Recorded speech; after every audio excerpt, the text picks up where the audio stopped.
All right. How we doing, everybody? Welcome to the Caretographer stream. Just want to give a big thank you to everybody. We finally got over 100 followers, 10 subs. We're growing here at the Caretographer and at the Lore Masters Guild as well. And thanks to everybody who's been showing up and participating. We really appreciate it. But first, coffee. One moment, please. The coffee. How did I forget it in the microwave? I just zipped right past it. Ha! Yes. It's hot, it's fresh, it's steamy. Oh yeah, Harry's taking a nap, leaving me alone. We're getting in here. Alright.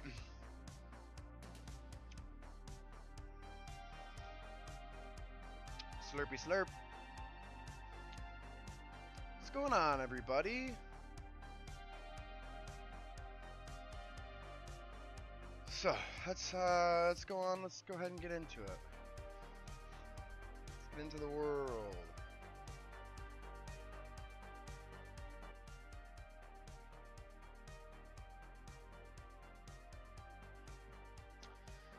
Good morning. Good afternoon and good evening. Oop, yep, and then here it is. Here is the sneak peek.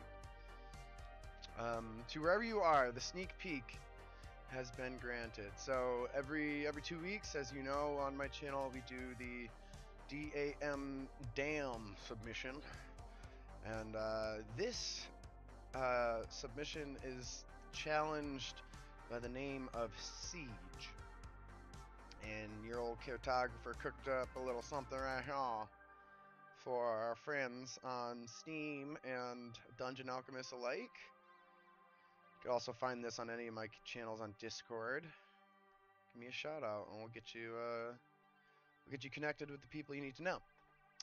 But yeah, so I'm in love with it. I had this idea. It kind of came to me after I put one of these down, and then it just grew from there. I was like, normally I'll start with an idea and until it looks good, you know.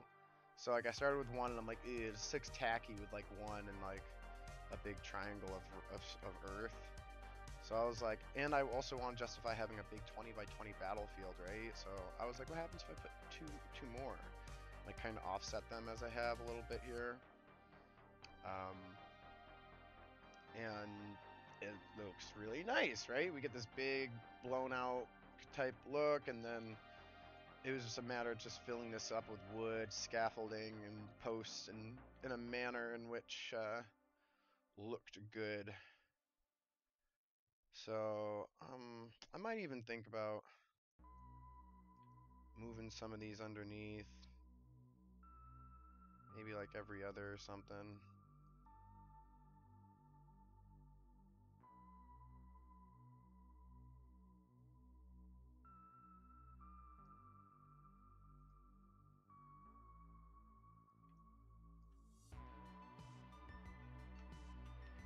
I don't know. I just got to keep the pen down on it. Is what I got to do. Put the pen down. Keeping it down.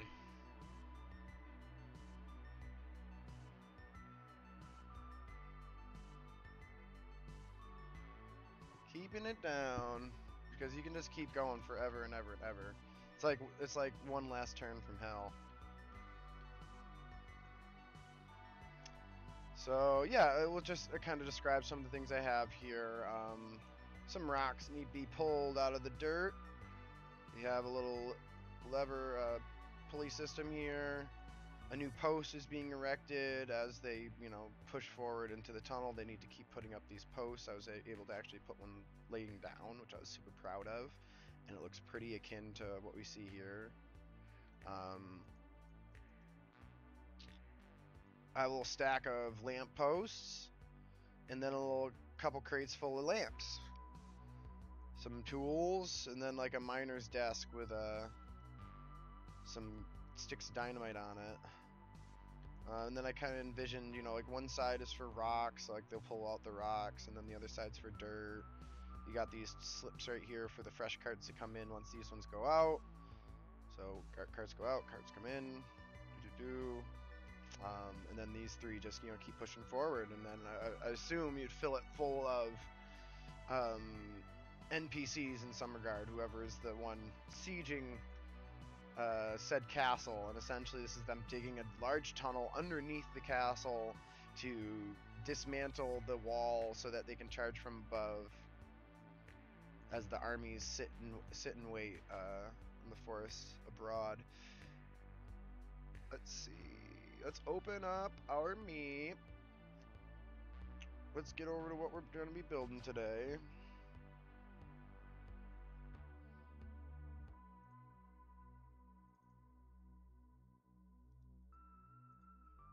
The observatory.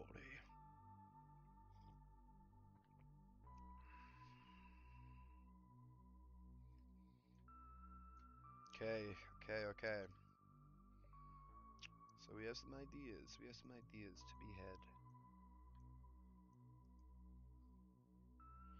So I have this cliff here, this overhang, this cliff, which I need to figure out how I want to do it, and then also I need to figure out how I'm going to have the bottom.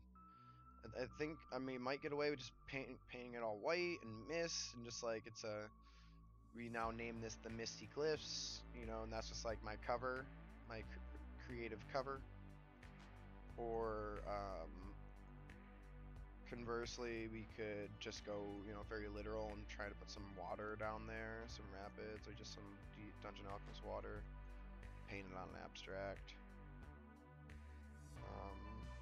We'll do that later. We'll do that when I get bored, because it's like a silly little project of like pulling out an asset and putting it back in. So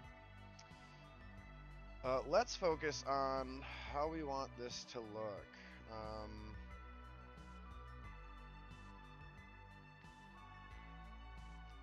I'm going to do this first. I'm going to save this, and we're going to open up our rough draft little cheat sheet ski. The island itself. And why is my phone staying on for my manager? Because it's not plugged in. Am I in low battery mode?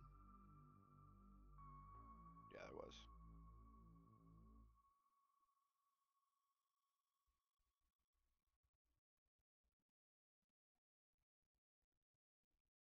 There we are. Yes, okay, so we've made it to... This is my rough draft map.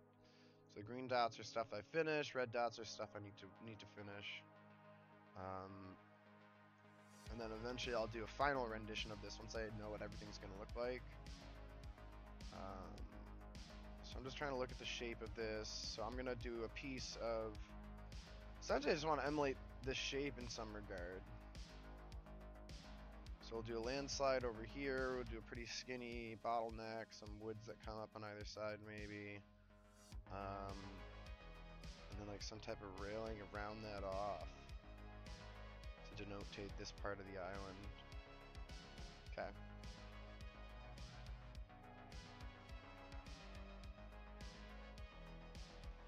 I'll remember that. Open.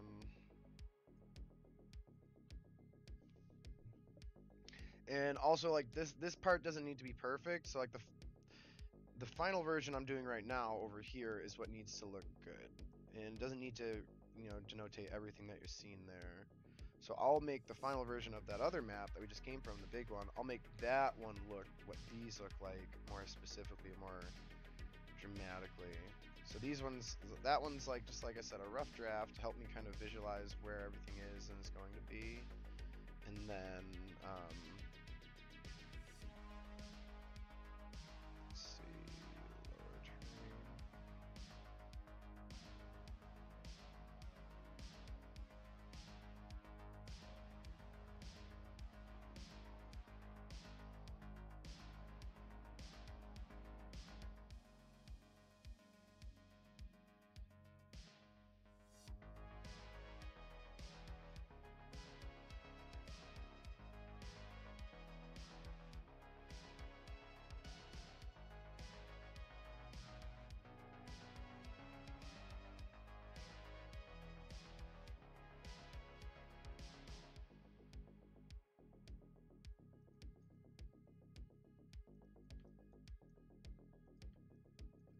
be a little much.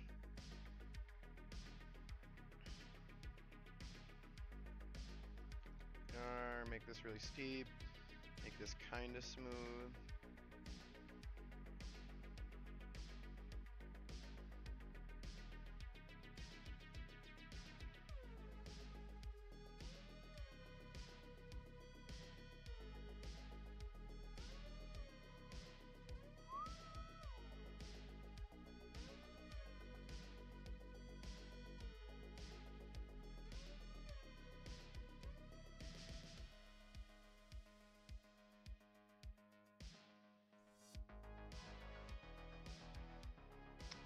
Add some to the map so that I can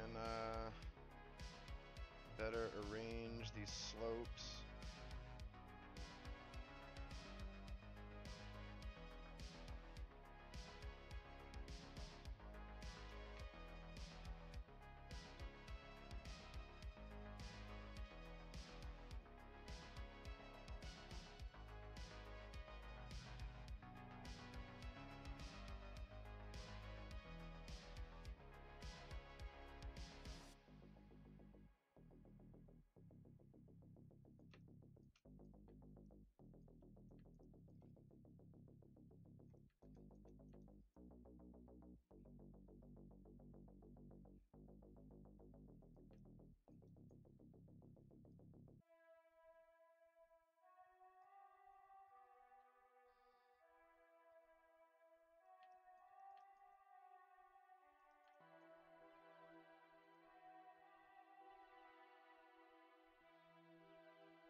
Let's see how that looks.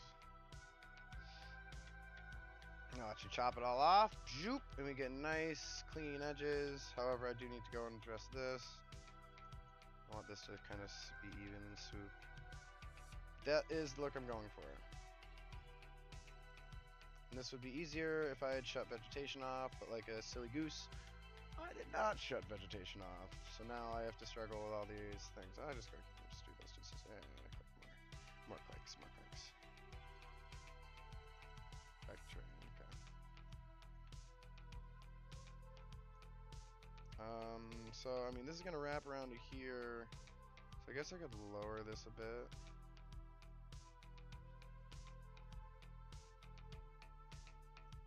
Raise all this. Just get one nice even slope coming down from that.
Yeah, just trying to fix all these edges. I don't know why these are bowed in like that. Flatten, juke. Yeah, there we go. Fill this ledge in.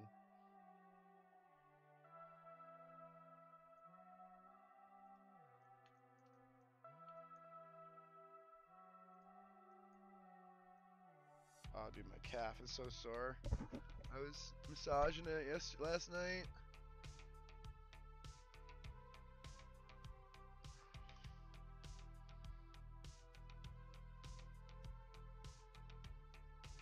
There we are. So normally, as always, when you're making a cartographer map, yeah, that nice slope is what I'm looking for. I always want a nice clean look, so it looks like a slide down.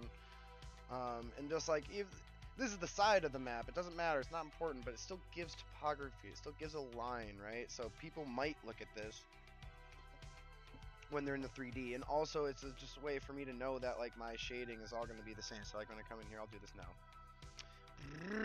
Yeah, make it a lane slide. Nice wet, soppy mud.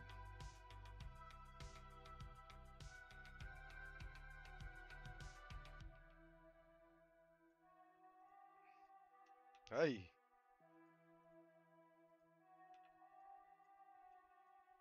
There we are.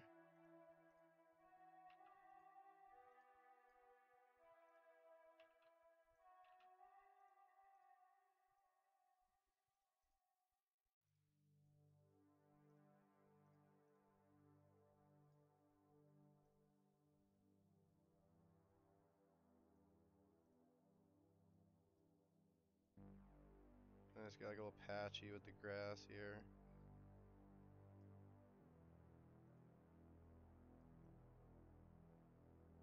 And then try to come on a little darker, a little more. Just make an edge, that's all.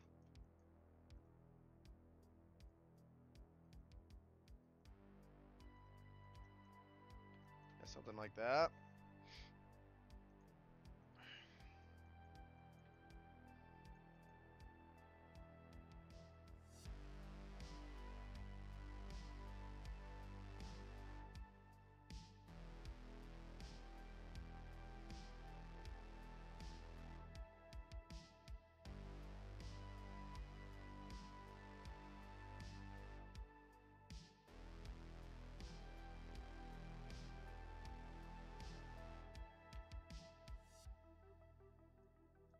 There we go, that looks good too.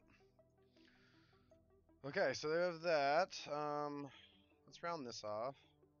Just a tad, just a tad.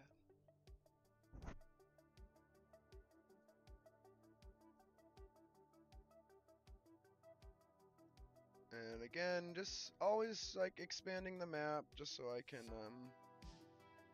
just make that even.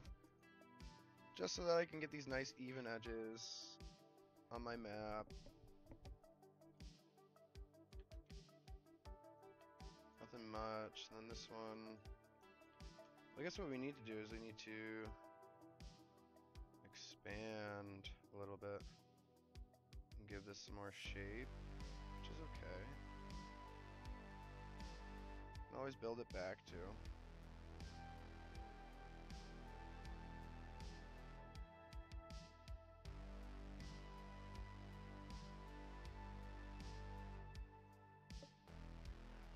Now high time I get rid of all this stuff. And go here, get rid of all this stuff. So I can see what I'm building. There you are.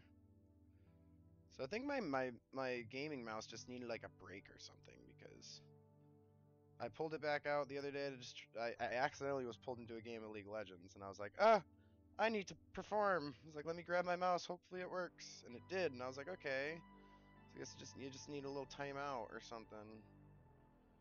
Because it was not working for a hot spell.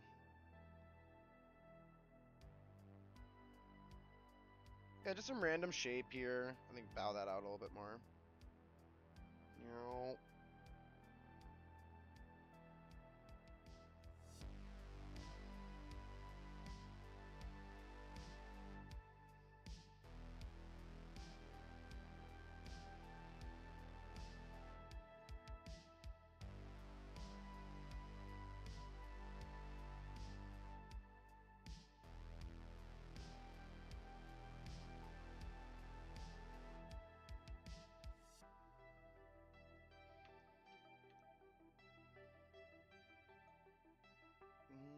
Okay.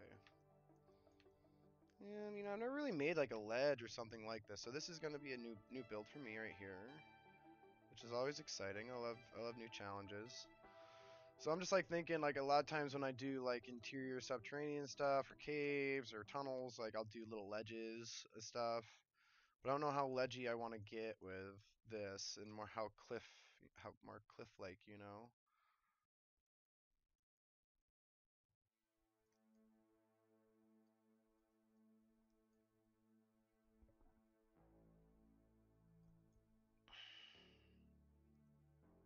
I like the vines growing out of this a little bit too, though.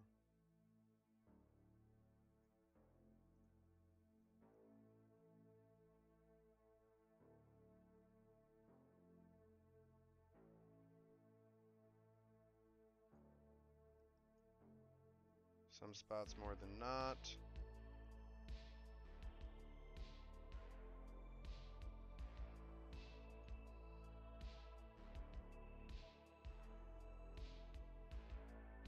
Some spots not at all.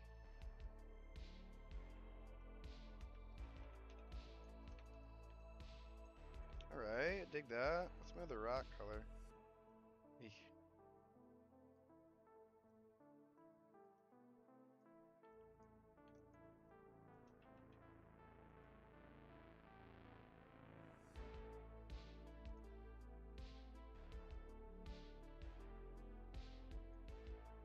I think this is just giving some depth to the rock at the very least.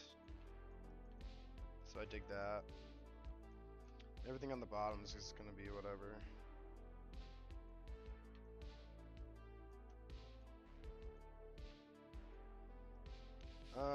It's gonna be a two-dimensional map, so maybe I could just do water like this. And, make the rocks really small and just do an eye, trick of the eye.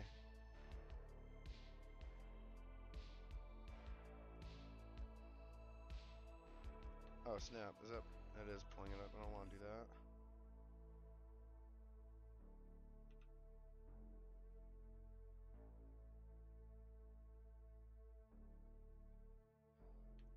So, I mean, what I could do here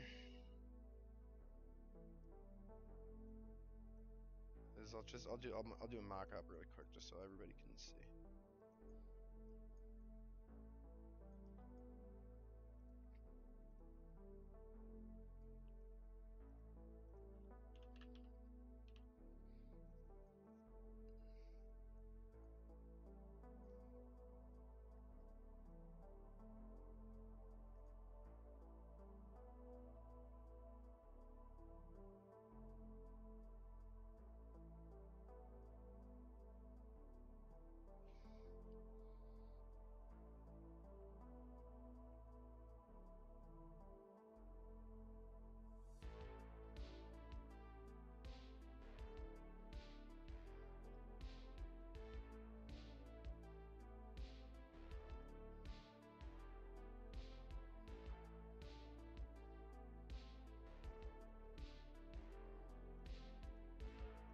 Yeah, so we're talking like this.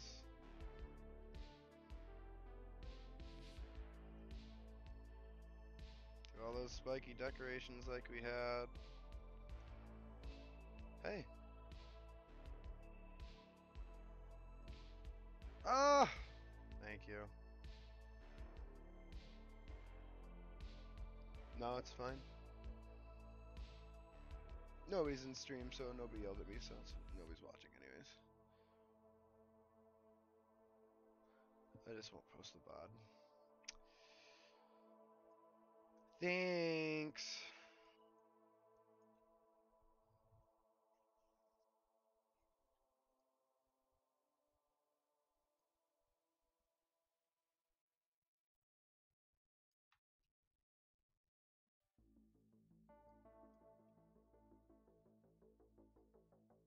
Continuing.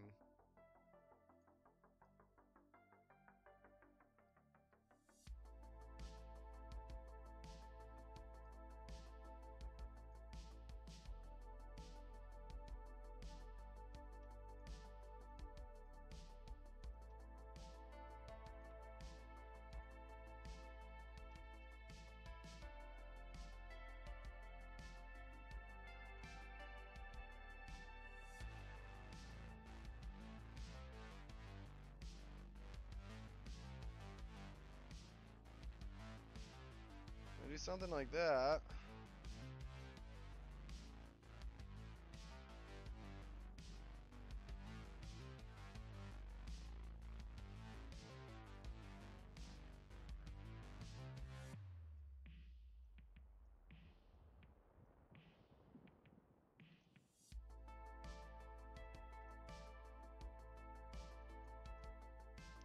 Steiny with the rocks.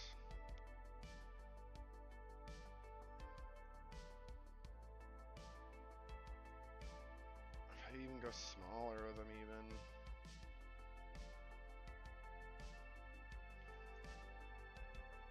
Let's look at the export.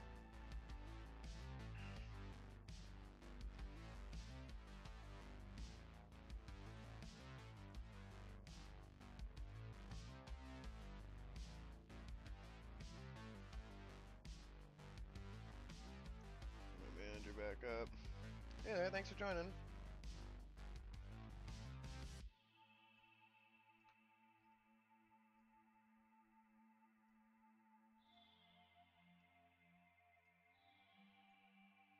I'm just trying to get really jagged with this. As jagged as I can get.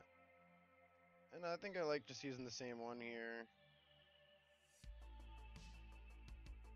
Because you really can't see it too specifically. And it just has the best jagged look at all the rocks.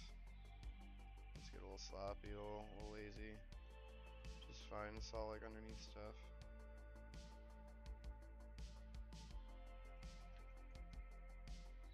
You know, just adding a bit more shape underneath the water as opposed to this like the same here. And I could also, no, I don't think I need to do that.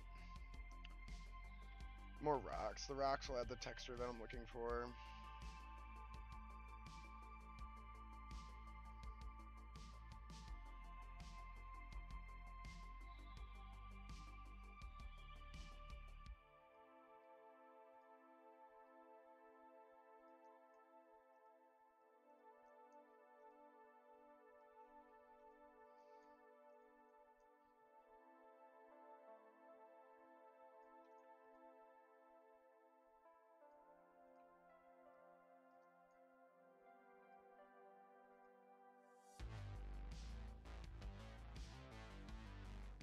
Got some new beats today.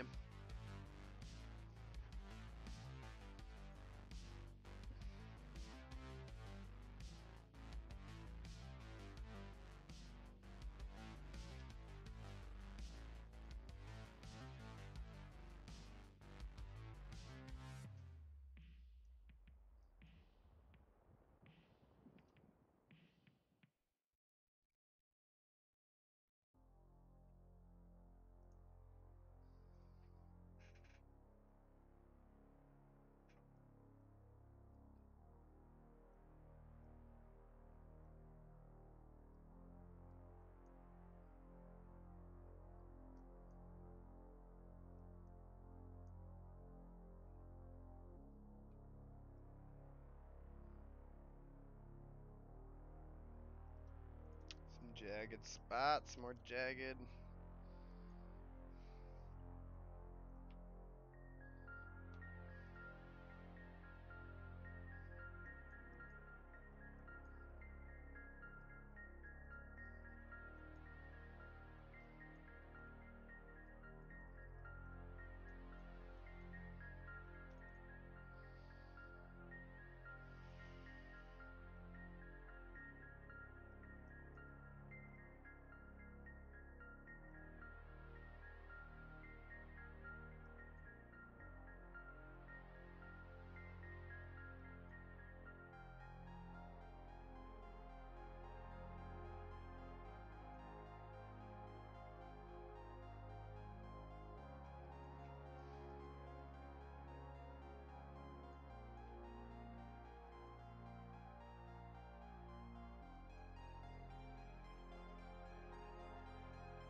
I'm doing here is just been going through all my different sizes and shapes.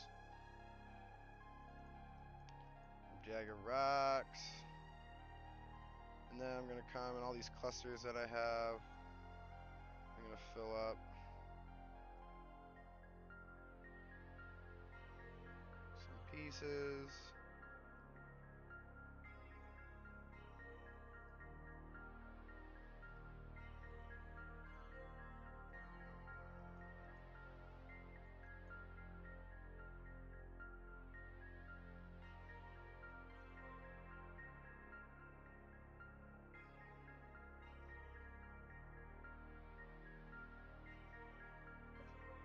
little bit peeking out there.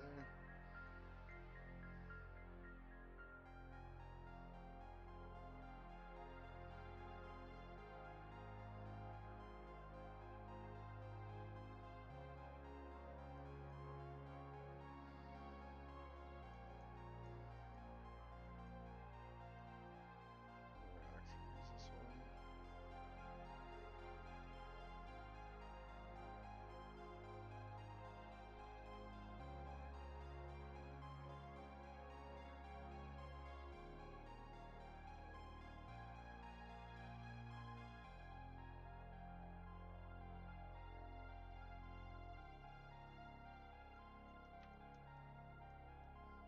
He's trying to make a barrier of rocks.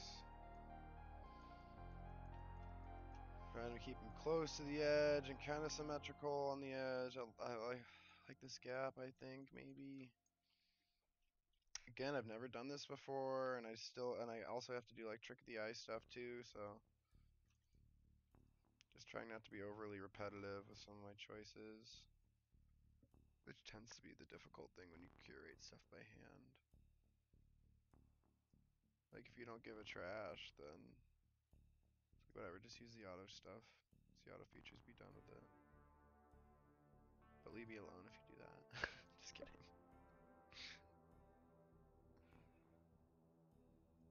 I like the way I like to use the auto features is like, excuse me, for like density. I think they're really good for choosing a density, and then you can just reallocate all the assets, so that you can then, you know, make sure your density is at least on pace with everything, so you're not putting too much of a plant or too much of a rocks. You know, it's also good for ideas for inspiration. If you click just some of the theme tabs, you can get a decent idea for some for stuff that should be, you know, in a certain style or should be in a certain room. A lot of times I use the auto room features just to give myself access to you know, some ideas. Like I'll be like, blacksmith room, and then it'll put a bunch of blanket assets that a blacksmith should have in a blacksmith room. So then I just pick from those and the ones I like, and add the ones that I don't see. So if I have to like make a pouch be something that holds black powder, you know, then I would pivot and do a couple pouches, right? Maybe paint a pouch black.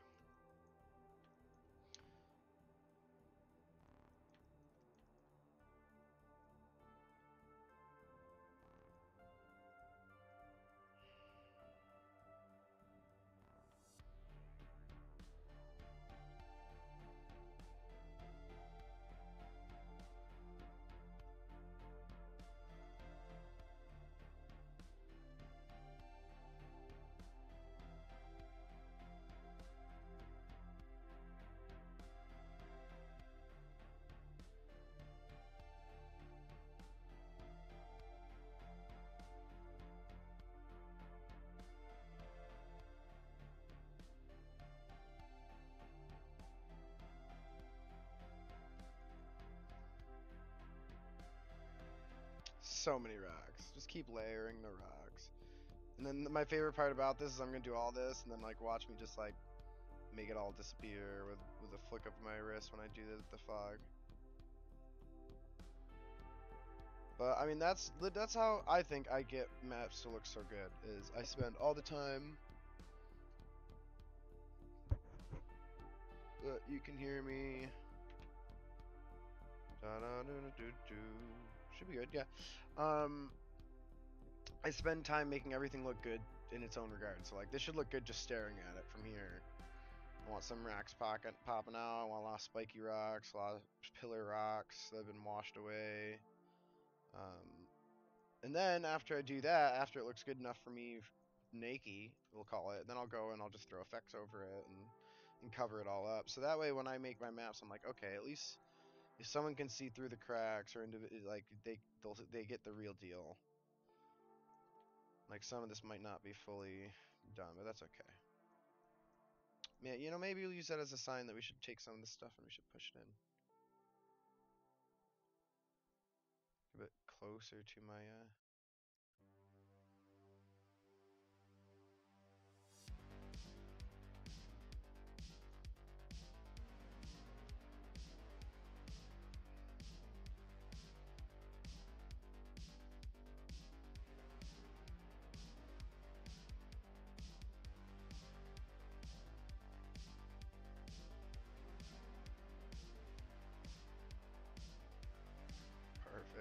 just tossing in these rocks sticking out of the water. It makes her a really cool aesthetic and vibe, that little two-tone.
Yeah, I'll leave this exposed.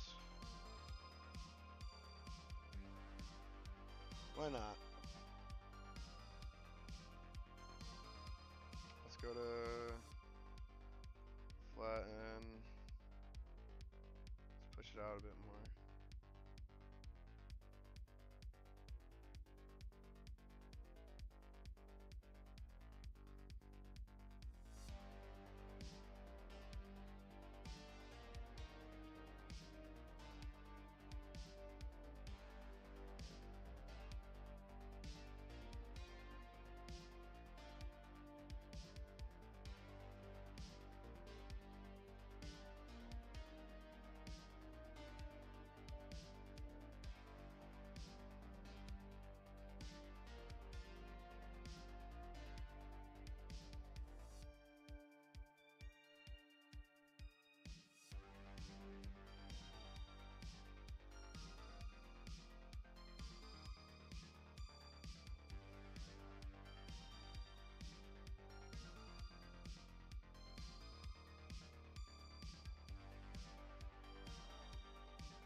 Hey, what's up, Generally, doing good. Just working on this one of my personal projects that I've been working on. And I'm making like an observatory on the cliffs of sorts. So I've just kind of been trying to focus my efforts. There we go. I'm just trying to make like a little like landslide right now. Stream's going good. A little slow day on Monday. Tends to be a bit slower on Monday. That's all right. Everybody's got to get back to their work week and such. But yeah, looks good. And then some denotation of erosion. But yeah. I got my DAM submission in, so that's gonna get posted. My free map for the week. I've been putting on a lot of stuff for as far as like content on my Patreon and stuff. A lot of free maps and stuff, which I've been advertising with as well. So it's been bringing a bit more traction to the channel and just to my channels in general. So yeah, stream's been going good. Map making's been going good. How about yourself? How's your day?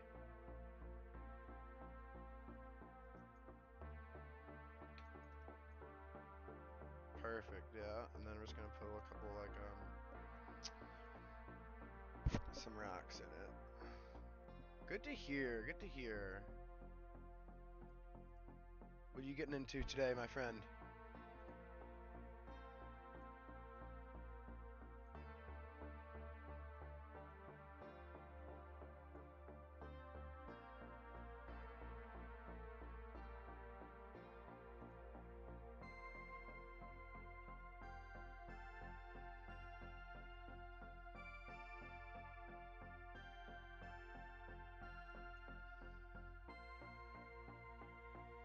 All right. So we be saying good afternoon to you, my friend,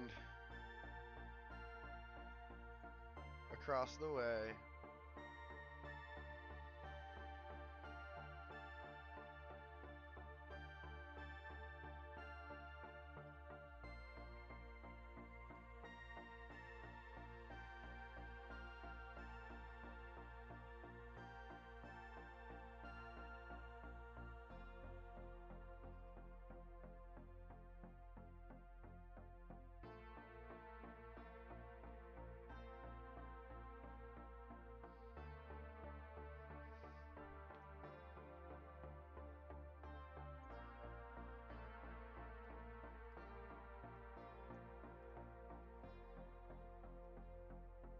You can make that smaller.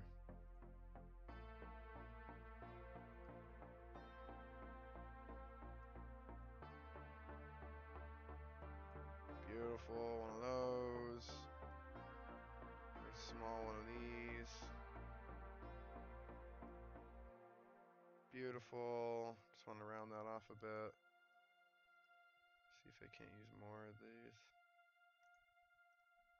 The other way around. Well, when did these get so freaking big?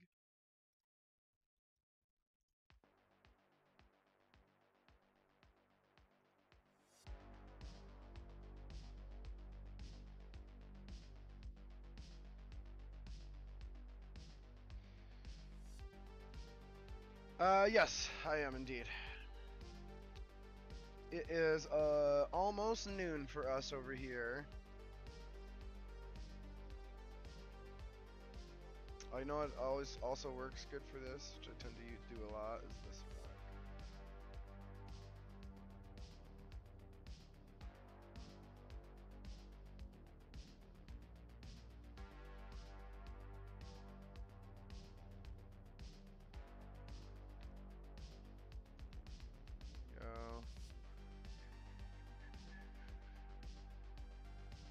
Oh, let's see. My favorite place, home. If not home, I don't know. Maybe Disney. Disney's kind of nice. Big fan of Disney. Missed that. Love going there with the family.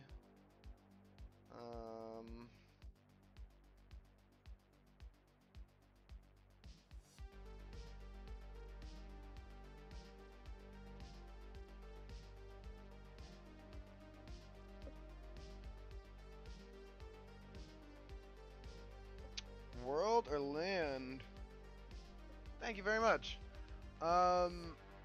This is a cliff.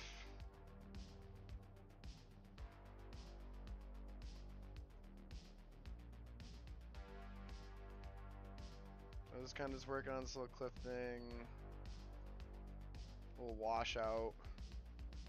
As it's kind of like the general vibe of this island so far. And, you know, it's washing out, it's eroding, it's very active, lots of things are shaking. Oops, sorry, slap the mic. Slap at the mic.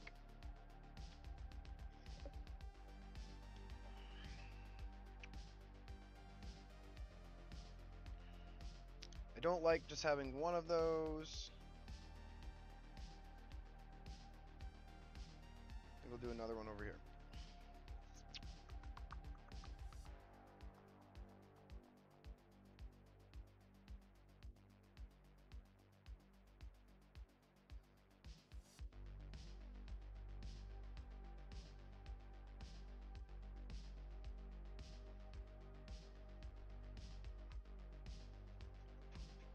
Yeah, definitely a nice touch, and they kind of go on really easy too.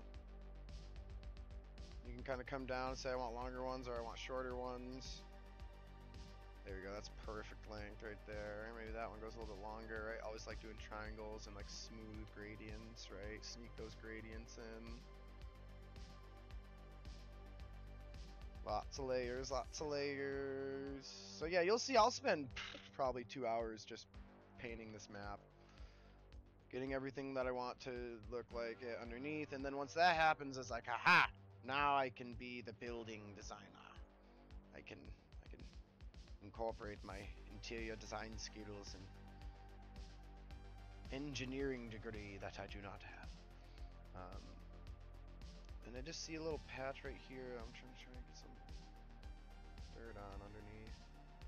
I can't, so I don't like it, so no. Put a rock in there.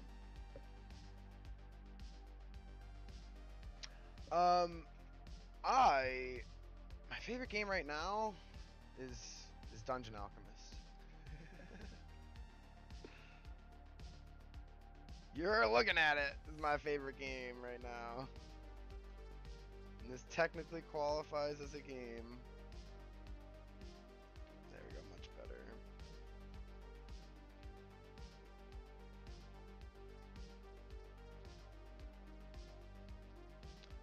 Yeah, so something I like to do is like I like to have like some bleed over like you're saying, like this. But I don't like to have that when there's no vines or like there isn't a reason for it to have some overgrowth. Ooh, I don't like how that looks.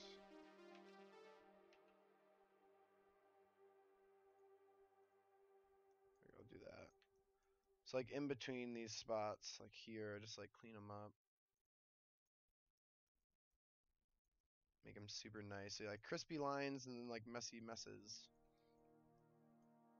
Actually don't like this. It's a little much. I want it to taper a bit.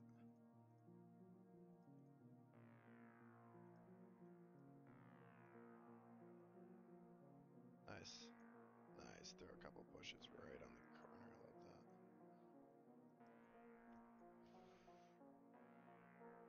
that. Hey, thanks for stopping by, gently. I've been streaming less, but Monday through Friday you can normally catch me at least 3 days out of those 5 on here making maps. And if I'm not making maps, you can definitely find us over on the Lore Masters Guild. We do a lot of creating over there.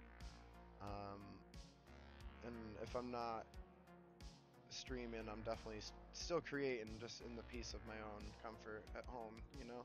And honestly, like sometimes I'd be like, I don't want to make maps to this music. I want to make maps to, you know, like my own non-copyrighted music. So I'll be like, eh.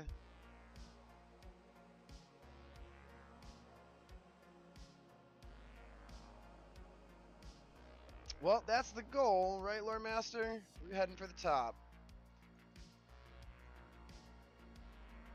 Bottom no longer suits our needs.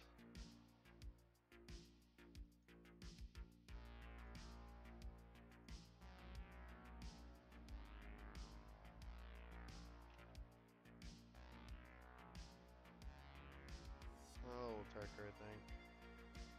Oh, darker, methinks. No. Currently unemployed. I am recently recovering from surgery, so I'm about 6 months post-op.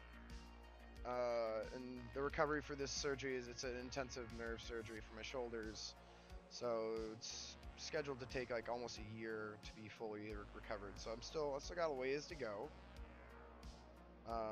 But I was in sales. A lot of customer service, sales, self-employment, I did solar sales, and I was doing some liquor sales at one point in time. But now I'm currently looking for work. I just actually got my first interview since coming back, so very excited for that. Wednesday, I'll have an interview. It's like a sub-management position, so like I'll have to do drawers and like key holder stuff and be a POI. But I'm not like a manager, you know. I'm like the manager's best friend. I'm like super employee, kinda. Which is perfect for me. Thanks, Mel.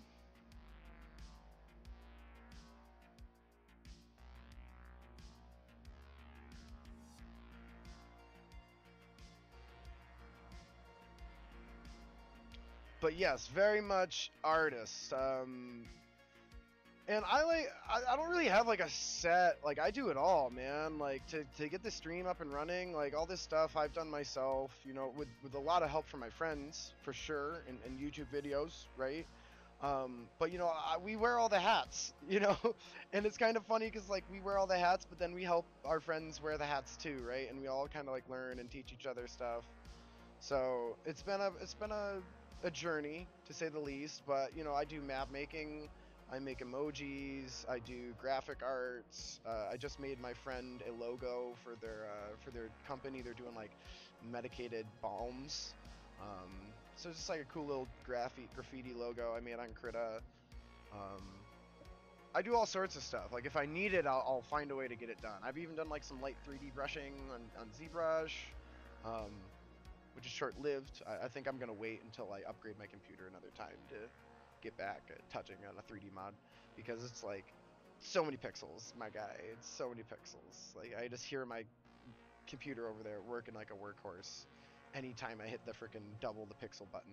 And the thing is like when you're molding with clay, the beginning's really easy because you don't have that many pixels, but the more detailed you want to get and the more finite your features become, the more pixels you need to render. So like you'll quite literally double, triple, quadruple the amount of pixels. Not even, you'll double it, quadruple it, times 8 it, times 16 it. It's cumulative. They stack, right? So um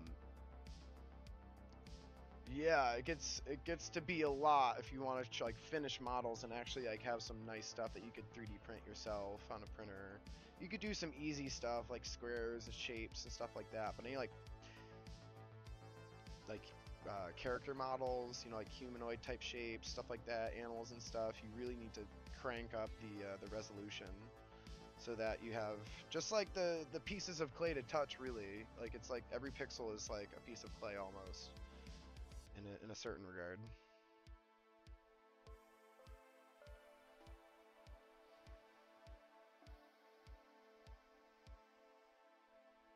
Oh, awesome! A fellow creator.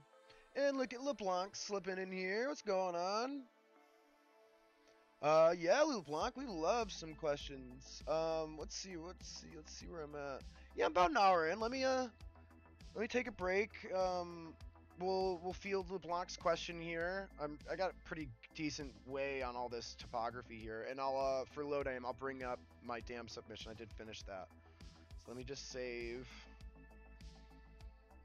So the next damn submission is the challenge is titled Siege, um, which is fairly vague, right? But I think vague is fun because it's cool to see what direction everybody goes in. So we've titled this one Subterranean Siege. Hey, if you're getting out of here, generally, take it easy. We'll see you soon. And if you're free tonight around 7 p.m. Eastern, I will be streaming Dragonlance with my friends, D&D 5e. So yeah, this is what we came up with. We have 3 large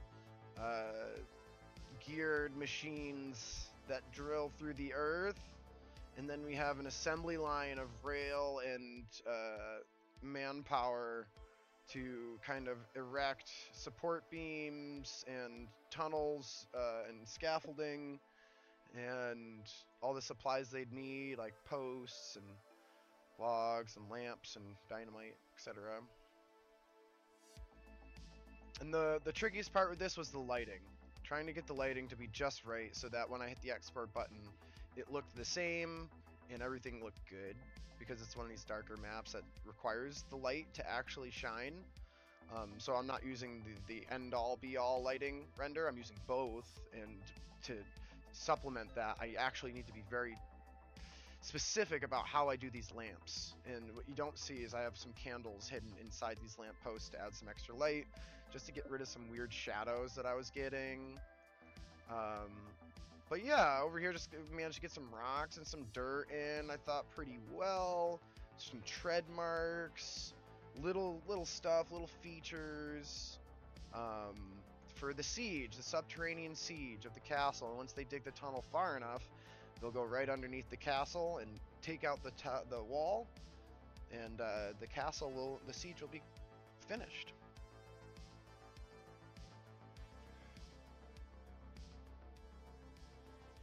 Yeah, generally, I'll send you a message in a little bit.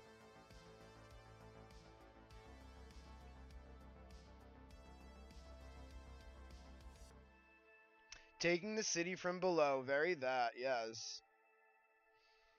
So it's definitely, and it's a legitimate strategy. Like, so like they didn't do it with big drills like this. They did it with like shovels and manpower, but there is tale of old of historical references of them digging underneath towers and castles to take them down. Because sometimes in history, a lot of these structures were good, were solid, um, and it was really hard to take down a castle until the invention of cannons and gunpowder, and muskets, etc. Um, it was really difficult to take down a castle wall or a keep. Um, so in order to actually do it, you have to get creative. You have to be crafty.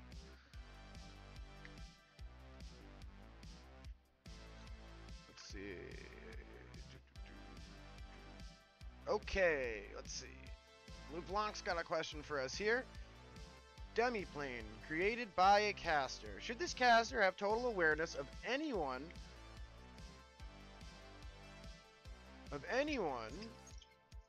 who enters his demiplane? Because when reading about domains of dread, that should be demiplanes. It is the ruler of domain Strahd who picks who enters the demiplane. So what would demiplane ruler know about guests entering? And would he know about each and every entity residing in his demiplane? I think there's a really easy answer to this. It's a two-step. First, we're going to go and we're going to look directly at what the spell demiplane says. This is the best way to learn anything about your questions in D&D, especially ones regarding magic. Just read the spell. So we'll read the spell, and we hope that they have done their due diligence and have covered this. Sometimes they haven't. And that's when we go and we reference Jeremy Crawford, who is the residing raw expert for D&D until otherwise noted. And that, I mean, normally most people tend to stick with JC's opinion. Demiplane's really, really good. It just all depends on how you use it, right? It's a tool, and it can be very effective if the tool is being used in a proper manner. But I mean, normally if it doesn't state it specifically in raw, and you have to source JC, there's argument that you could just like homebrew from there, or just take the party's or the DM's perception of the rule and apply it. There's no rule saying you can't, so I would just always, we'll do it together. I'm gonna read it right now.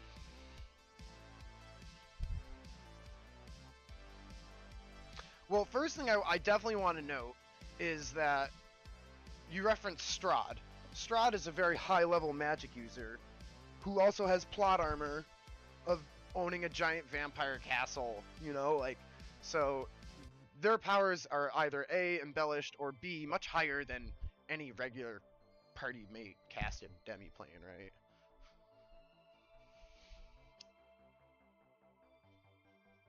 Yes, totally. That's exactly what I was getting at, Bell.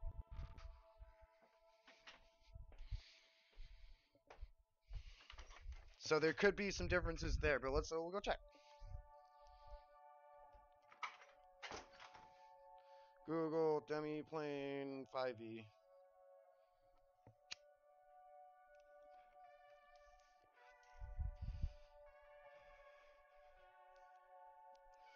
You create a shadowy door on a flat, solid surface that you can see within range. The door is large enough to allow medium creatures to pass through unhindered. When opened, the door leads to a demiplane that appears to be in an empty room. It appears to be an empty room 30 feet in each dimension, made of wood or stone. When the spell ends, the door disappears and any creatures or objects inside the demiplane remain trapped there, as the door also disappears from the other side. Each time you cast this spell, you can create a new demiplane or have the shadowy door connect to a demiplane you created with a previous casting of this spell. Additionally, if you know the nature and contents of a demiplane created by the casting of this spell by another creature, you can have the shadowy door connect to its demiplane instead. So first and foremost, it does not mention anything about knowing or locating or being privy to the contents of your demiplane. However, the first thing that I would note is demiplane at first glance is only a 30-foot by 30-foot room. So if you were to ignore demiplane and say, hey, my character walks into a 30 by 30 room with you in it, would they notice? Most likely. Is there going to be a stealth roll? Could be. Would invisibility help? Yeah. Would a distraction help and some rolls? Yeah. So I think looking less into it is just regular rolls of observation, right?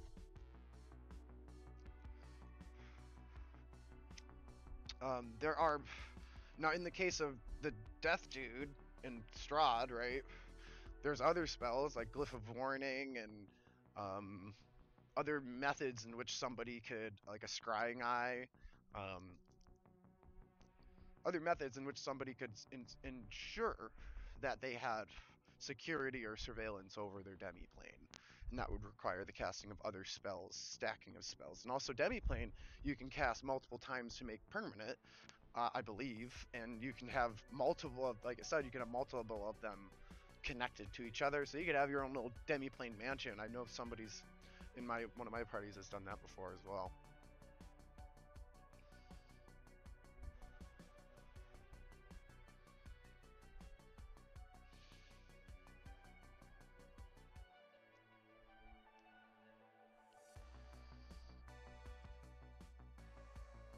Hang on, gently, I'll get to you. Just be patient with me, please.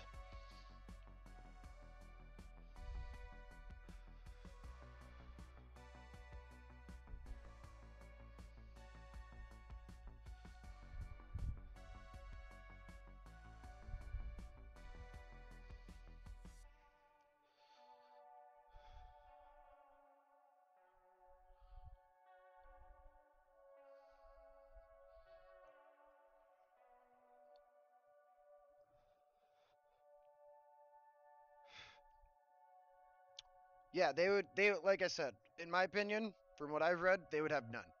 They would have the same observation perspective as if they were sitting in a tavern that's 30 foot by 30 foot and somebody walked in the front door. Even more so, you could say that they would be more observant than that because there's no other doors to this establishment and it's probably void of things and very quiet. It's a small 30 by 30 pocket dimension. Yeah, it's only a 30 by 30 bubble room. So unless somebody has stealth rolled very well, or invisibility, or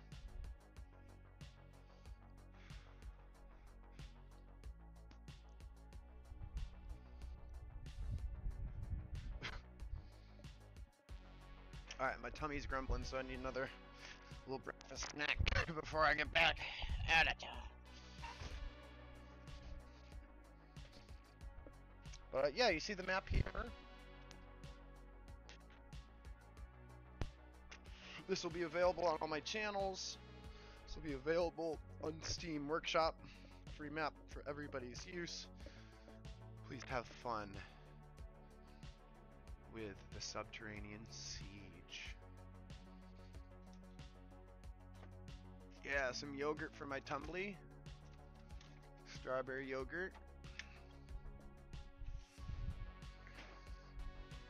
I have this like weird habit of like I can't eat in the morning until my stomach tells me it's okay to eat.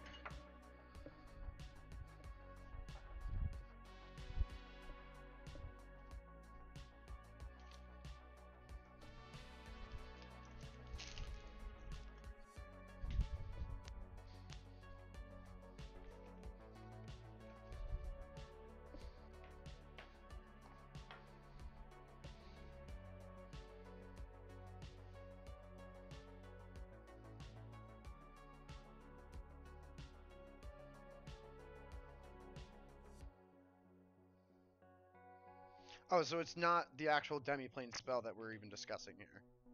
So me and Bella are kind of just in the wrong conversation. Yeah, I mean there's what about like Magic Mansion? There's bigger spells than demiplane that you could look at.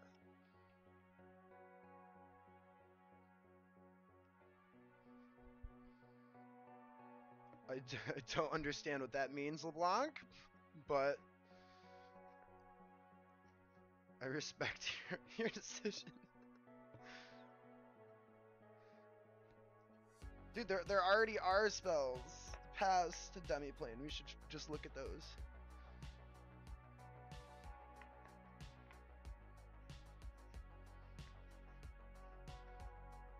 And like I said, like, your answer might not just be one spell. You might be oversimplifying things in that regard. If they're a high level caster, it's very normal or regular for them to cast multiple spells to create a defensive area for themselves, like Zone of Truth, a barrier, or a tiny hut, demi-plane inside tiny hut. So I would also consider that as a possibility. I personally, when I try to DM or I try to, like, you know, make content or understand content, I try to explain it through what is already there, right? Like, only when you have to should you go and say, hey, homebrew greater demiplane, right? When you've resourced all your options and you're like, damn, D&D really didn't do me any services here. But I feel like in this regard, there's definitely a fair amount of spells that you can use. And I'm talking players, like, these are spells that players could use as well if they had enough power or enough time to cast them all, right?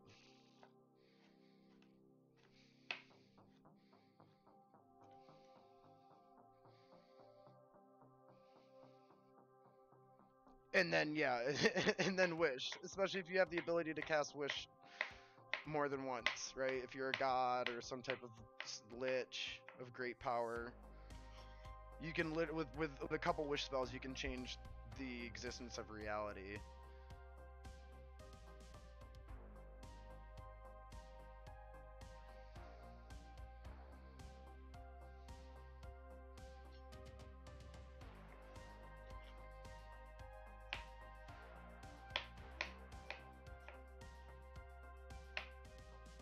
Yeah, I think this is what I love. We get a whole bunch of people kind of chiming in, and we figure something out, I guess, right? Figured something out. There's a couple directions you could go here.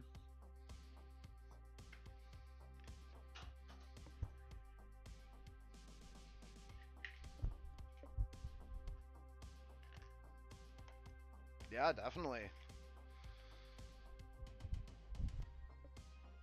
I mean, that's definitely, like, in the regard of, like, if you have enough spell slots and enough time, you can really do a lot of whatever. So if you're the, like, the big bad evil person,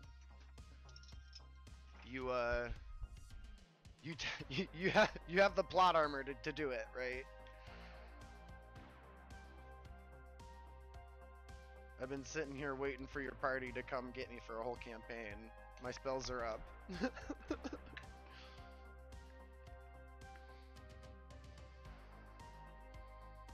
I do not know what the cat lady thing is, and I would love to know what the cat lady thing is.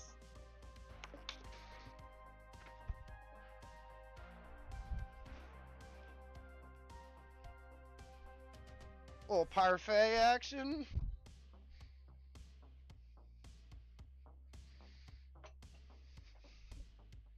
Yes, please inform us, LeBlanc. We're all starving to know what the the cat lady thing is.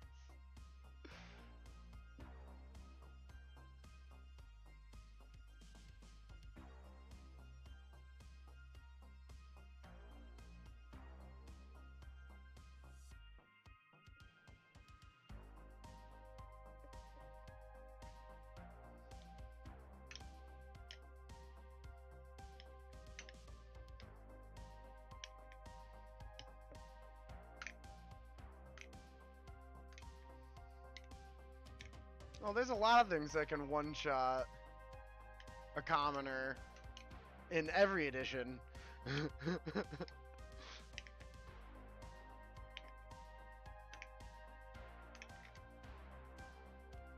yeah, right, Radish. Like, literally, like, what were we fighting? We were fighting chimpanzees last night at level 1. and fucking pack tactics, and I was scared for my life, and I was just like, am I gonna make it out of this? That's with 11 HP. I'm level 1 with 11 HP. Commoner don't get 11 HP. A pack of chimpanzees can literally murder commoners. A pack of wolves, definitely.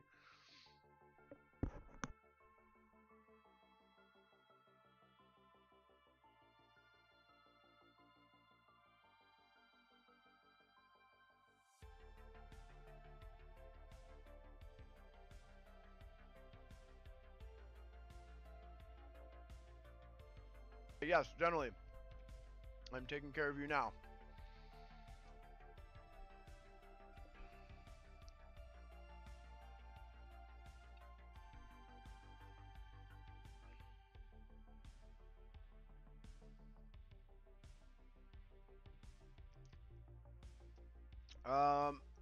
How do you mean? What do you mean? I've definitely given my opinion several times. Would you like me to like reiterate it or?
Just send it by, gentlemen.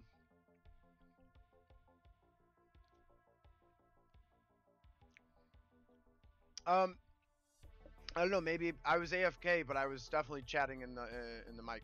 Um, I'll read it because it's pretty simple. I think there's several spells that you could use in collaboration. I think if it's a great power deity, god, necrolich, whomever, big bad evil person, right? They would have several spells under their belt. They would have the ability to use a simulacrum, like you said, to acquire more spell slots, more wishes, more stuff, right?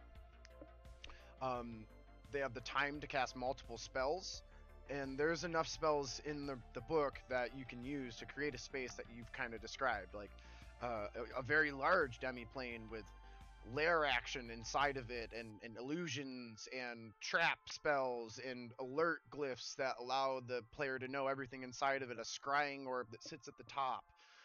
So they have true sight inside this entire play. You could collab a whole bunch of spells together to get to what you want, as opposed to just saying, hey, I'm going to create greater demiplane, right? And I personally like that path better because it makes more sense for the players. It respects the agency of the players and the agency of the game. And then, of course, if you don't have a path to that, then maybe homebrew some stuff, right? Make a greater demiplane. But I think there are pieces to kind of create, a greater demiplane with a few spells cast, right?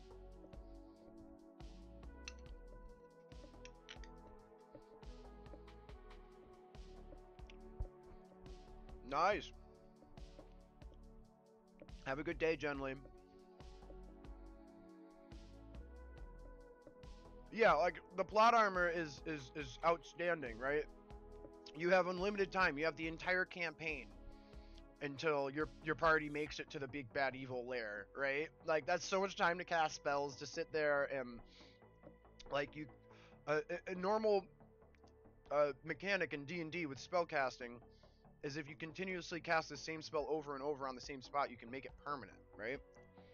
So you can have a lot of permanent spells, wards, traps, etc.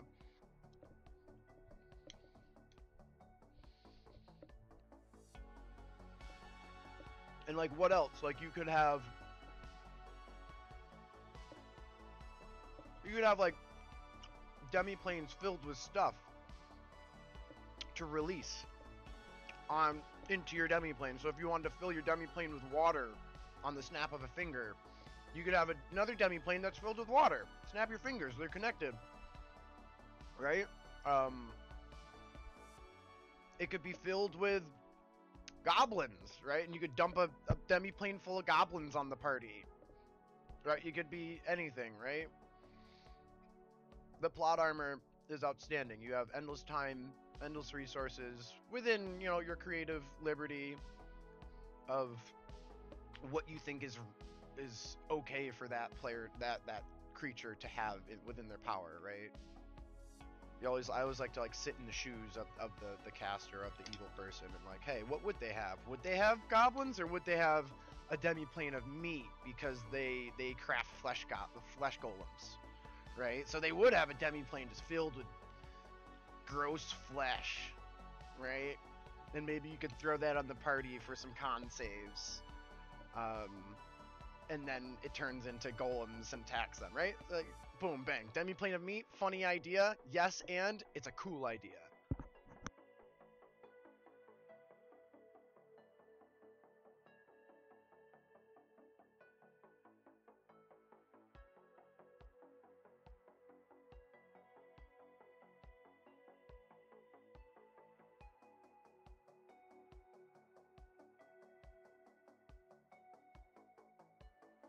We're gonna get the world back up.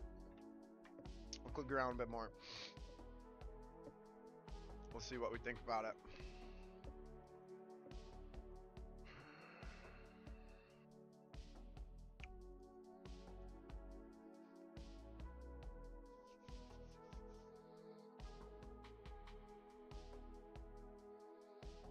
Let's see what the effects. We'll take these off after I put them down.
Something like that, maybe?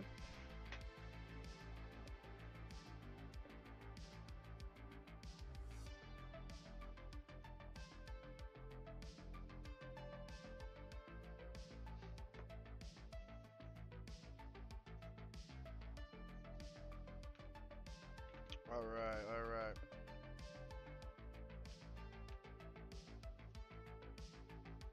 So this is what it's gonna look like when I add the smokes.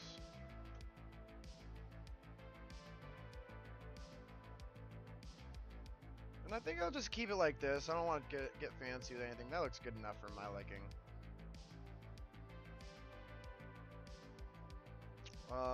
Let's see. There's gonna be forests that would come in here. There's gonna be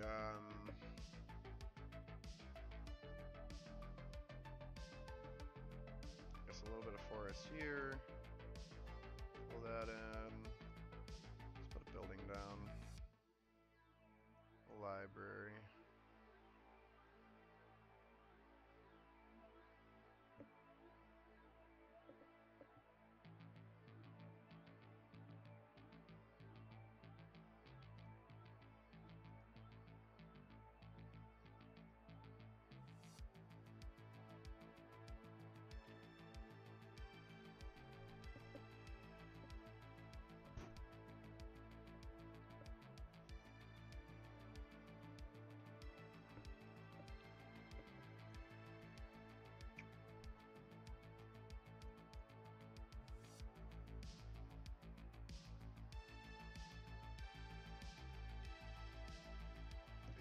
stuff out.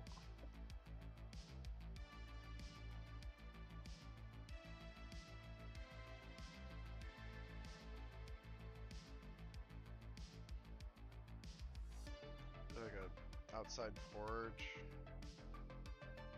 Maybe something like an outside porch.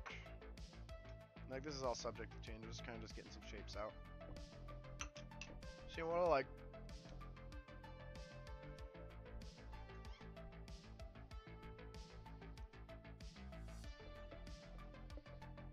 I tell you, my calf is not doing good, everybody. It is horribly uncomfortable. It's like screaming at me. It's crying. Okay, so I made that an even 15 by 15. Go me. I love it when I do a good thing.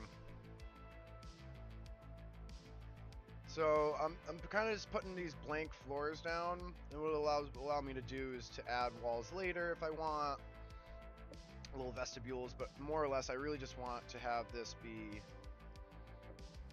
like a porch area of sorts.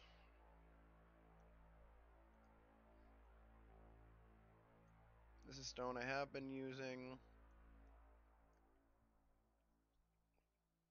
See if there's another variant I can use.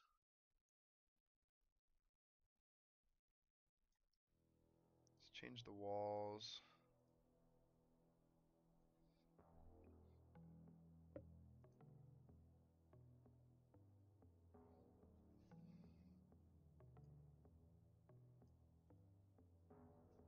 Yeah, at least I can see the walls a bit better.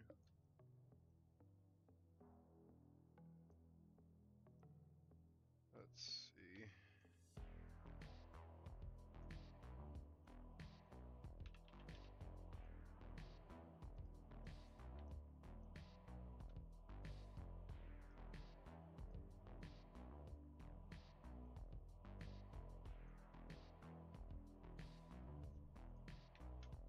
We have a very large gazebo.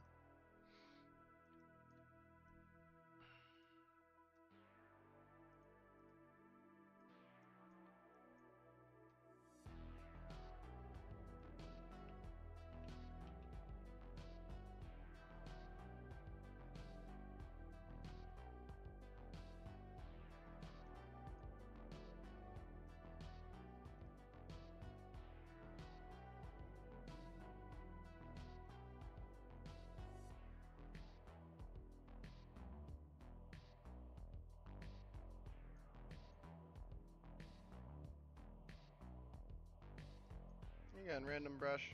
Set myself up for some success here. More or less it's for my eyes, so I can kind of see where everything's going to be with the building. And a lot of times I do extra work where I'll just throw stuff down to take stuff away intentionally. I'm just like, probably should not do that. But this is how my brain works. It's how I see things.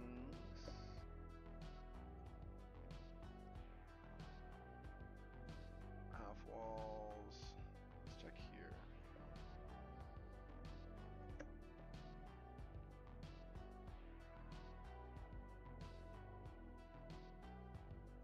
Pretty sure there's some banisters that are broken.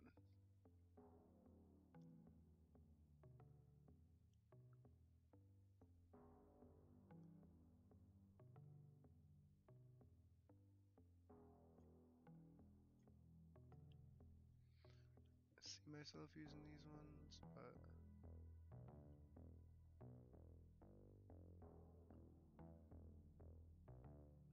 there we are, these ones. So I want to use these ones because I'm going to do two walls. I'm going to do a wall around here and then a wall around the edge of the cliff. And we'll have some spots where it's the wall's been crumbled.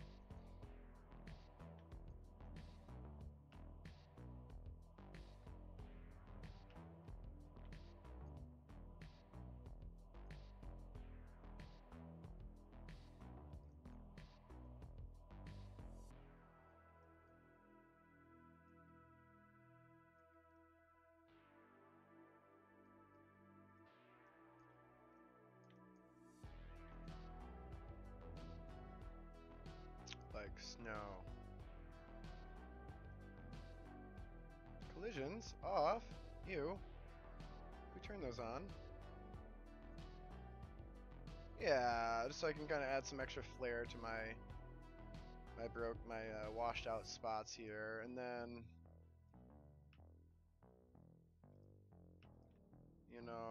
do like something like this. Leave the centers open. Don't double stack those. However, does that look cool? Is there something we could do if we ever like wanted to double stack these? I'm not gonna use this now, but I'm just like for later. I don't know what that looks like, but maybe it's a thing.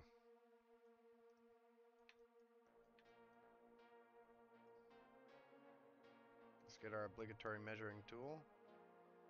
8, 9. Ew. Now it's even.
Definitely digging the beats today too. I got some new beats.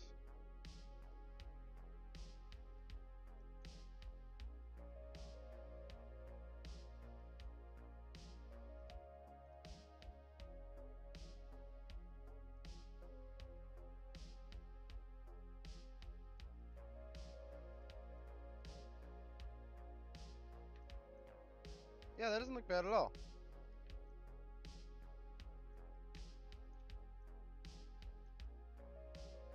What do you think, Lo? Think it's too close? Too close to the wall? I definitely don't like this. They need to be flat.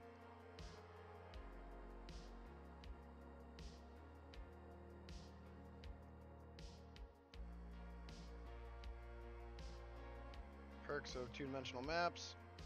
Nobody will ever see that gap underneath. They will see the line on top if you leave it uneven.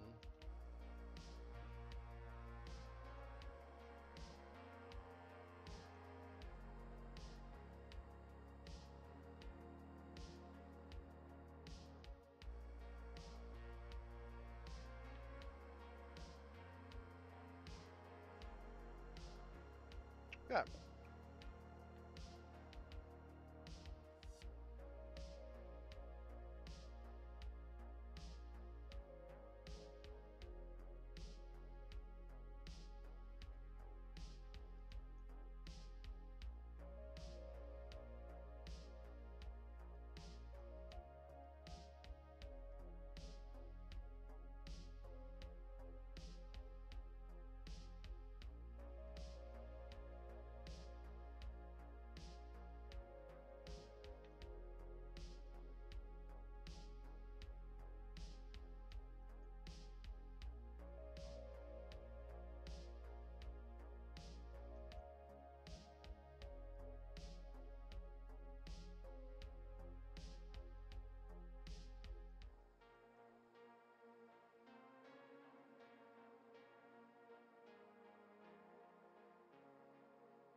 Cassie!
Kind of like it.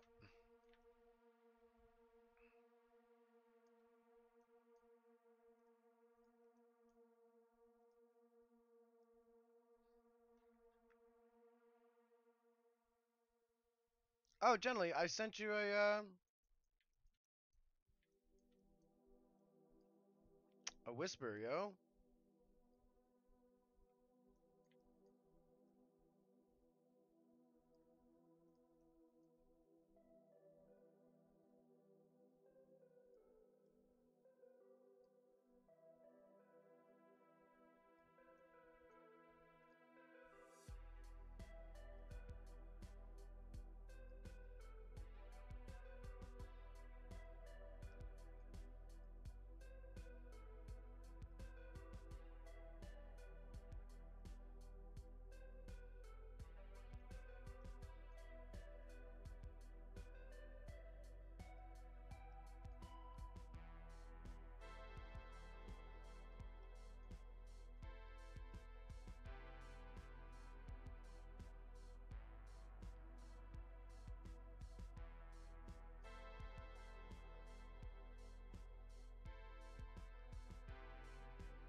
Excuse me.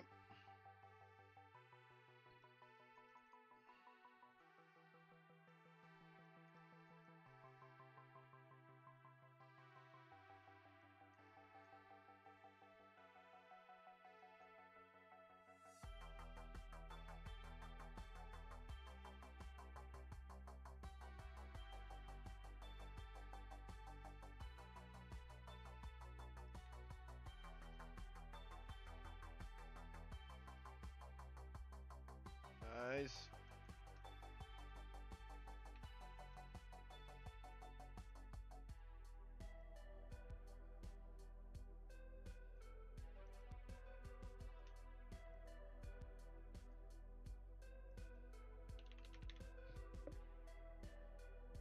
Yes, choppy waters. You know what's great is like I didn't even like you look at everything from like the side below. This is what I love about map making and just art in general. Is perspective's everything. So it's a bunch of horribly stacked rocks, a bunch of steam, cold fog, and white swirly mist. Like none of this is actually like rapids or like none of this was intended to be used as such, but it's art, you know, like that looks like it, and I might even come in like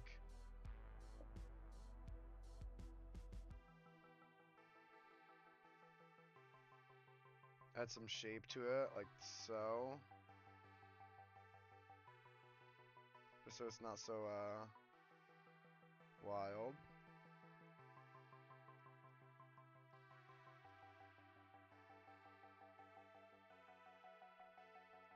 But I mean, it's one of my favorite things to do with this program and just art in general is just like to play with the eye, play with perspective, make things look a certain way just cause. So like even that looks a lot better. I might put a couple rocks out here to make that look like it's getting caught up. Later, we're gonna do that later. It looks good enough that I can move past it, so like it's a placeholder for now. And then once I have this looking good, I'll be like, does this look good in comparison to this? And we'll pitch them back and forth. Let me finish the railings here. Don't know if this is like my final design, but 2, 3, 4, 5, 6, 7, 8. 1, 2, 3, 4, 5, 6, 7, 8. 7, 8. 2, 3, 4, 5, 6, 7, 8. 4, 5, 6, 8.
can't I find theirs?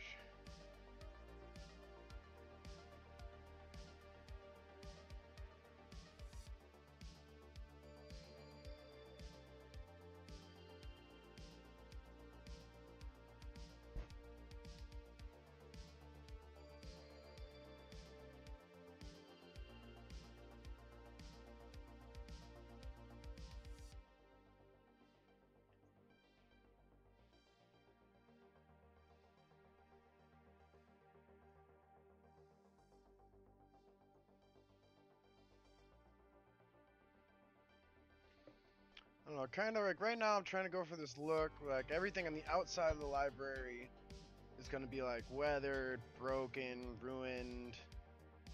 And then everything on the inside of the library is going to be like pristine, untouched.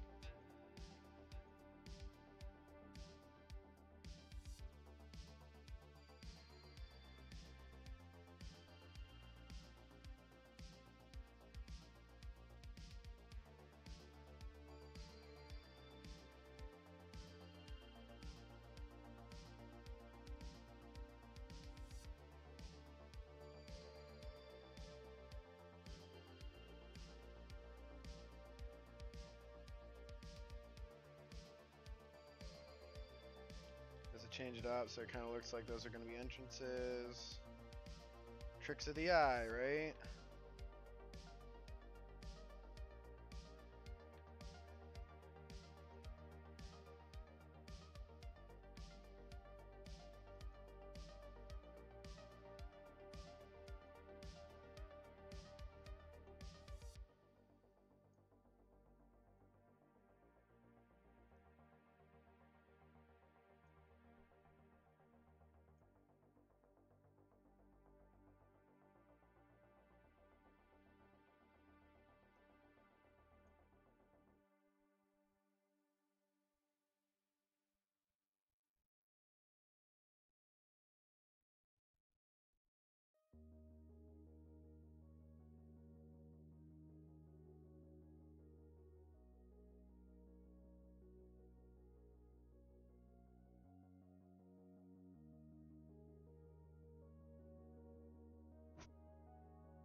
It's almost centered.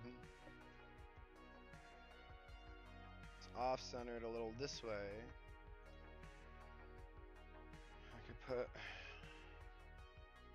make that be for reason and not for naught.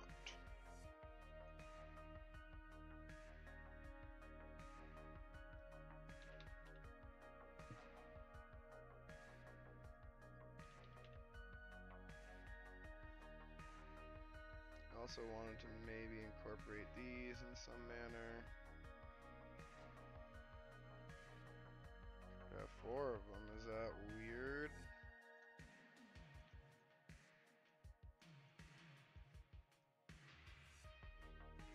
It's not very observatory.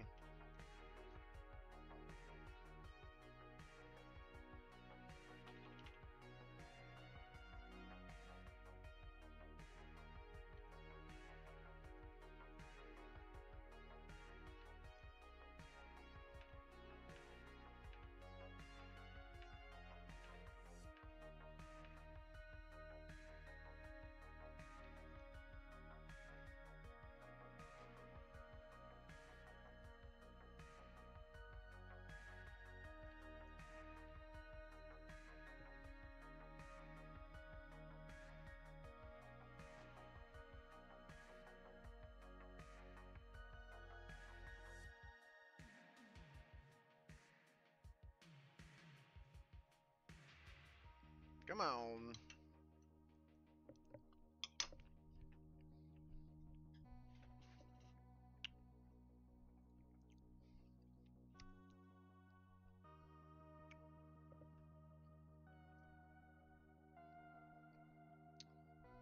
It's loading. Wait for it to load.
Ah.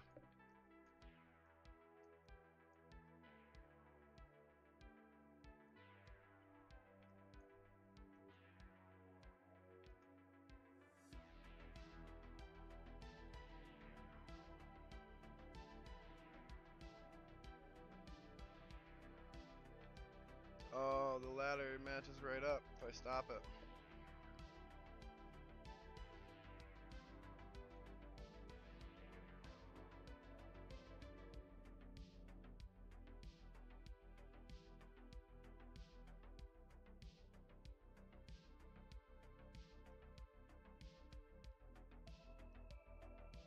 Perfect.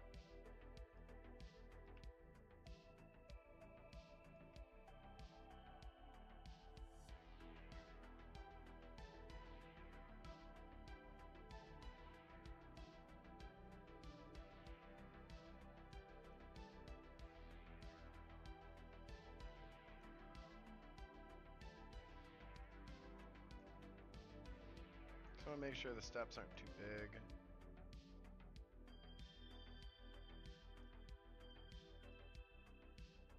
Half steps. It's more to be like this big, dramatic sundial of sorts, I guess. No, you want what's over here? Control panel.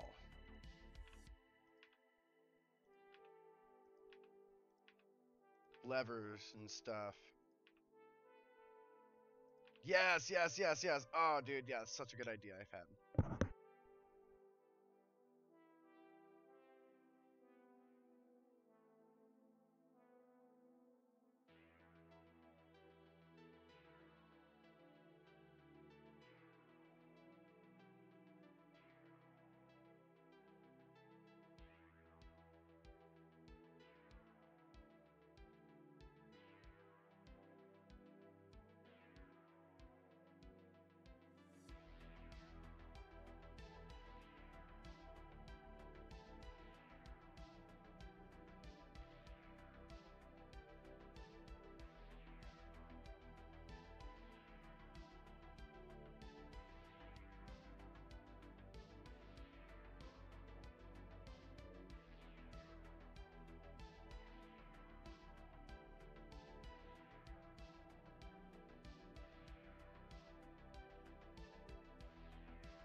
Got the lowdown. Got the hubbub. Got the 1, 2, 3.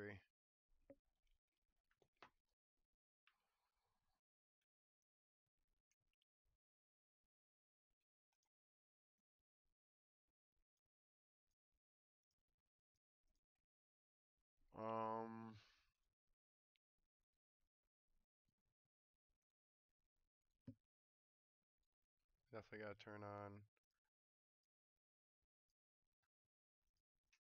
graphics settings.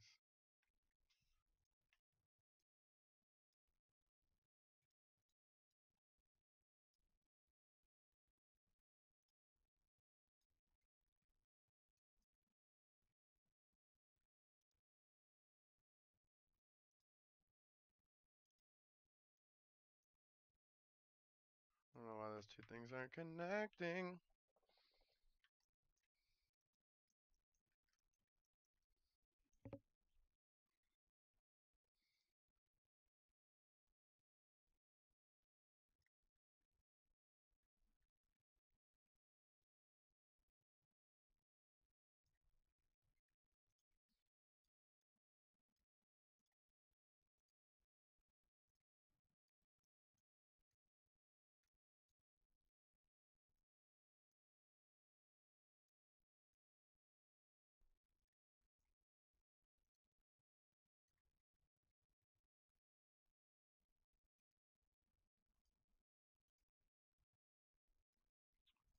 Aren't any of these working?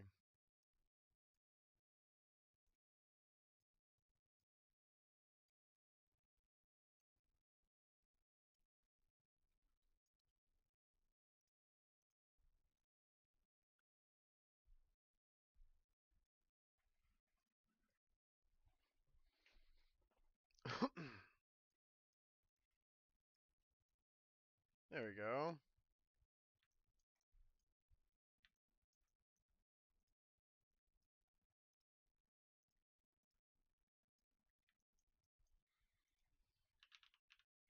My music go.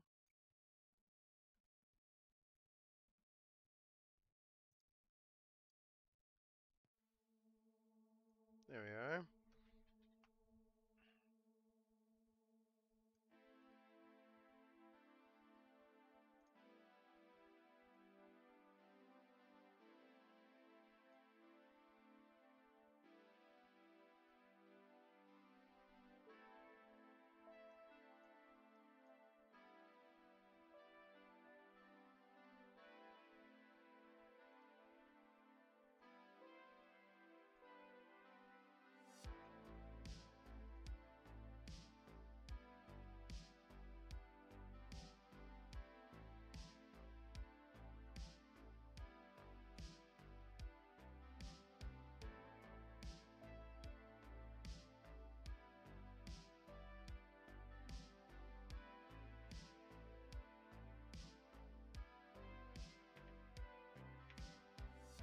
I was gonna try and get this electrical feature up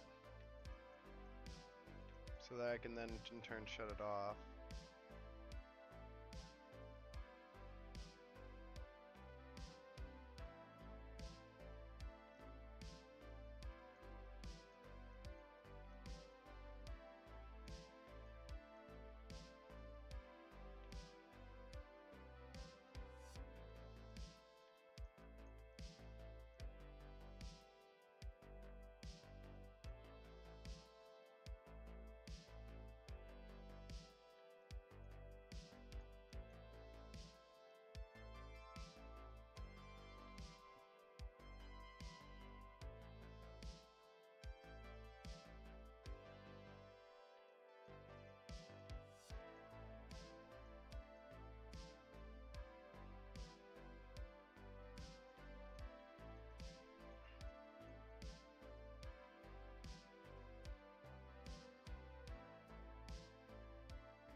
And honestly, like we have the makings of a really fun lightning puzzle here.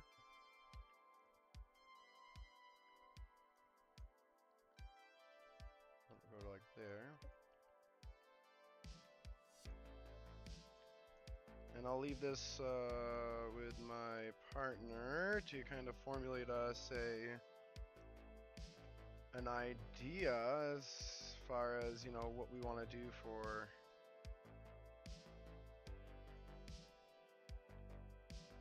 the puzzle. Got some ideas. Definitely matters with what I have here. So I have like 4 pieces. I have 4.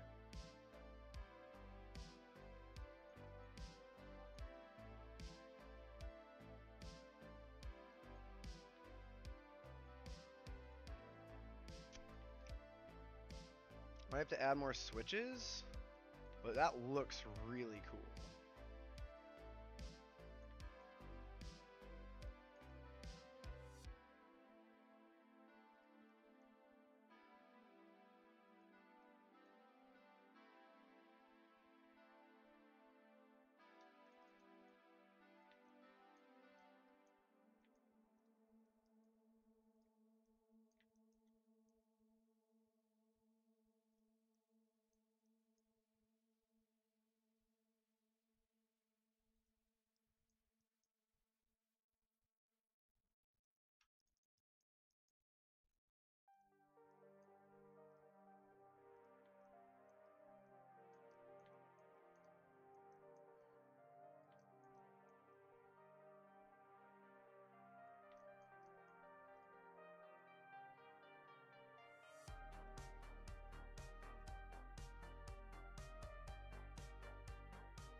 Ah.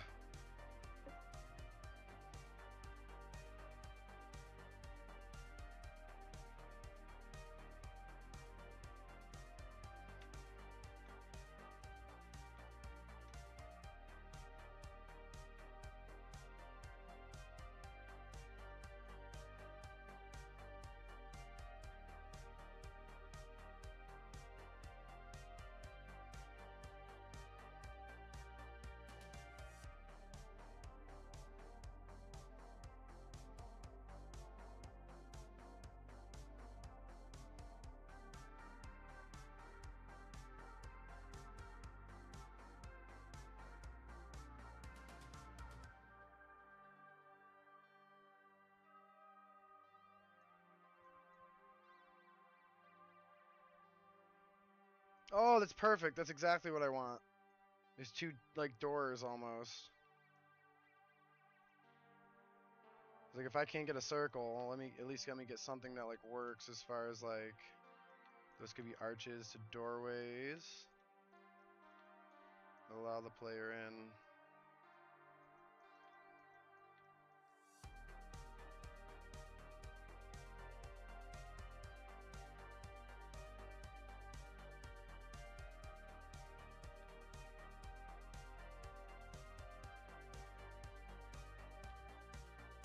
I didn't have to move them that much too. That's also cool.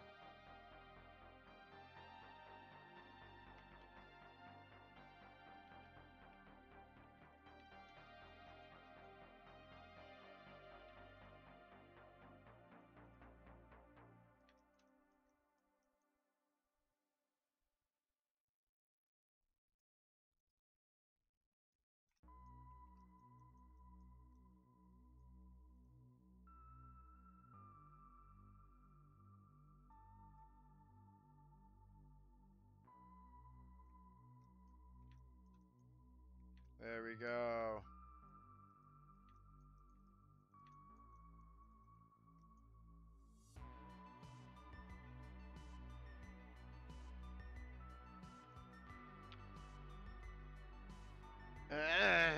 Not a bad start, eh?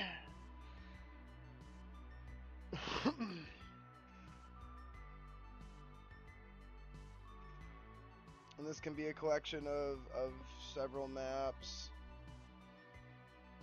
So what I mean by that was we have 1, 2, 3, 4. We have 6 nodes. Say maybe 1, 2, 3, 4, 5 things to turn on, 4 switches. We'll have to figure something out with the switches. Where like one switch will turn one on to the other, but not one to the other, and you got to turn them all on in a certain sequence. I think sounds fun and dandy. We're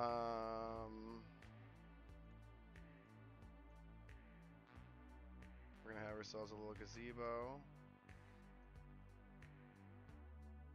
a little walking path.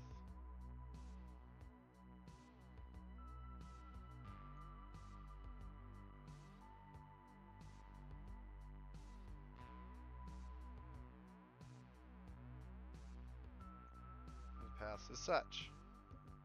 And that's definitely a session. That's definitely we got some progress here. I might move those switches back, just give us some more space. I definitely am like I'm getting rid of the offsettingness, so you don't really notice it as much. We still gotta add the doors. Probably do double doors all around it. Lots of nice lounge chairs, signing stuff, library books, etc., etc. But yeah, awesome.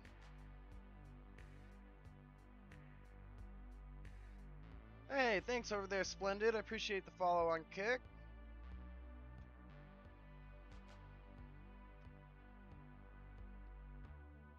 Wrong lever. Yeah, so I think a lightning puzzle there would be really fun, cool, snazzy, and we'll definitely we'll see what we can cook up as far as the content for the write up for the room. So when I have some news on that, I'll share you some sneak peeks. But keep an eye out for my stream tonight, 7 p.m. We're doing Dragonlance.